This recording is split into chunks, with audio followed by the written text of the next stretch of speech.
नमस्कार, प्रभा साक्षी देख रहे हैं आप। आपके साथ मैं हूं अंकित सिंह। टॉप 10 न्यूज में आपका स्वागत है। रक्षा मंत्री राजनाथ सिंह ने शुक्रवार को भुज वायुसेना अड्डे पर अपने जोरदार संबोधन में ऑपरेशन सिंदूर के दौरान भारतीय वायुसेना की सटीकता और गति की सराहना की और कहा कि इस ऑपरेशन ने दुनिया को भारत की सैन्य ताकत का परिचय दिया और सीमा पार से पनप रहे आतंकवाद को रिकॉर्ड समय में कुचल दिया।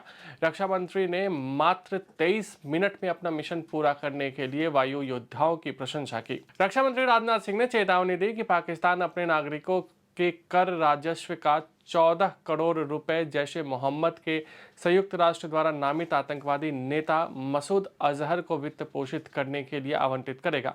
उन्होंने अंतर्राष्ट्रीय मुद्रा कोष यानी कि IMF से पाकिस्तान को दी जाने वाली $1 अरब की वित्तीय सहायता पर तत्काल पुनर्विचार करने का आह्वान किया तथा आगाह किया कि इस सहायता का अधिकांश हिस्सा लश्कर ए तैयबा और जैश ए मोहम्मद से जुड़े आतंकवादी बुनियादी ढांचे के पुनर्निर्माण में खर्च किया जाएगा। सरकार पाकिस्तान के साथ हालिया सैन्य संघर्ष के बाद अब वैश्विक स्तर पर भारत का पक्ष रखने के लिए विभिन्न दलों के सांसदों के प्रतिनिधिमंडल को विदेश भेजेगी। मुख्य विपक्षी दल कांग्रेस का कहना है कि वह इस प्रयास का हिस्सा होंगी।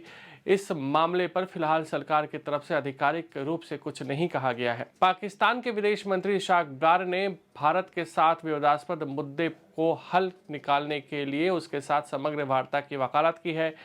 भारत साफ कर चुका है कि पाकिस्तान से बात होगी तो आतंकवाद के मुद्दे पर और उसके कब्जे वाले कश्मीर पर ही होगी। पीपल्स डेमोक्रेटिक पार्टी ने कहा है कि भारत और पाकिस्तान के बीच युद्ध का अब कोई विकल्प नहीं रह गया है क्योंकि यह दोनों पड़ोसी देशों के लिए तबाही का कारण बनेगा। PDP ने अपनी मासिक पत्रिका स्पीक अप में कहा कि अब युद्ध कोई विकल्प नहीं है। यदि नेतृत्व समय रहते नहीं संभला तो यह दोनों देशों के लिए तबाही का कारण बनेगा। यह समय विजय उत्सव मनाने का नहीं बल्कि संयम बरतने, तनाव कम करने और संवाद स्थापित करने का है। विदेश मंत्री जयशंकर ने अफगानिस्तान के अपने समकक्ष आमिर खान मुत्तकी से बातचीत की है। इस दौरान भारत ने अफगानिस्तान द्वारा दोनों देशों के बीच अविश्वास पैदा करने के प्रयासों को दृढ़ता से खारिज किए जाने का स्वागत किया। यह बातचीत फोन पर हुई है। सार्वजनिक रूप से स्वीकार की गई है कि पहली फोन बातचीत में जयशंकर ने पहलगाम आतंकी हमले की मुत्तकी द्वारा की गई निंदा की भरपूर सराहना की। ऑपरेशन सिंदूर के मद्देनजर भारत सरकार पूरक बजट के माध्यम से रक्षा क्षेत्र को अतिरिक्त 50,000 करोड़ रुपए आवंटित कर सकती है।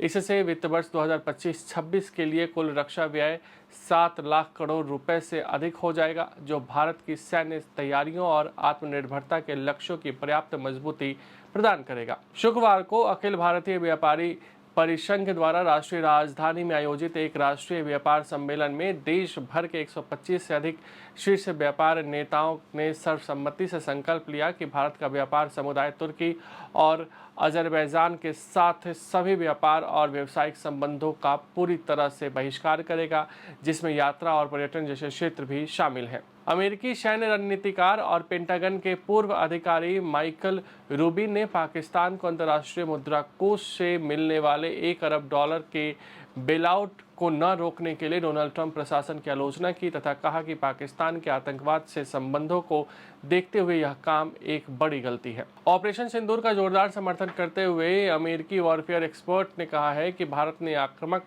और रक्षात्मक दोनों तरह से श्रेष्ठता का प्रदर्शन किया, जिससे यह संदेश गया है कि पाकिस्तान में कहीं भी कभी भी हमला किया जा सकता है।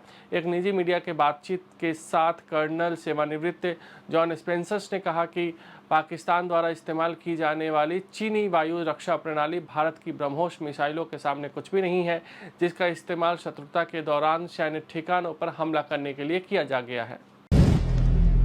अगर आप भी लेना चाहते हैं देश दुनिया की तमाम जानकारी तो आज ही सब्सक्राइब करें हमारे चैनल को। साथ ही नीचे दिए बेल आइकन को जरूर दबाएं ताकि हर अपडेट आप तक पहुंच सके।